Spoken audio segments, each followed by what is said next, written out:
नमस्कार, मैं हूं यास्मीन। सुशांत सिंह राजपूत मामले में आत्महत्या और हत्या के एंगल से शुरू हुई जांच अब ड्रग्स की लेन देन पर आकर रुक गई है। अब चूंकि ड्रग्स का मामला इस केस में फिलहाल सबसे महत्वपूर्ण माना जा रहा है, तो सीबीआई चुन कर केस से जुड़े लोगों से पूछताछ कर रही है। ऐसे में जब सीबीआई ने सुशांत की मैनेजर रह चुकी श्रुति मोदी पर शिकंजा कसा, तो आखिरकार श्रुति मोदी ने रो कर सच्चाई उगल दी।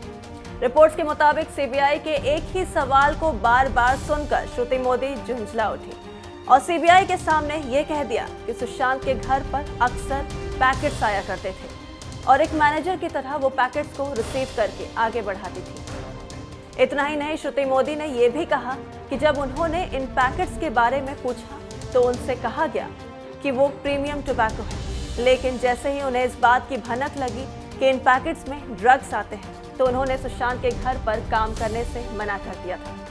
यानी श्रुति मोदी ये कहना चाह रही हैं कि ड्रग्स सुशांत सिंह राजपूत की जिंदगी का हिस्सा था और वो इसके आदी हुआ करते थे, जिसका जिम्मेदार श्रुति ने रिया और उनके भाई शोविक को ठहराया है। उन्होंने खुद इस बात को कबूल किया है कि ड्रग्स में रिया चक्रवर्ती, उनके भाई शोविक चक्रवर्ती और उनके स्टाफ मेंबर्स का इन्वॉल्वमेंट था। उन्हें जबरन इन सब का हिस्सा बनने के लिए कहा जाता था।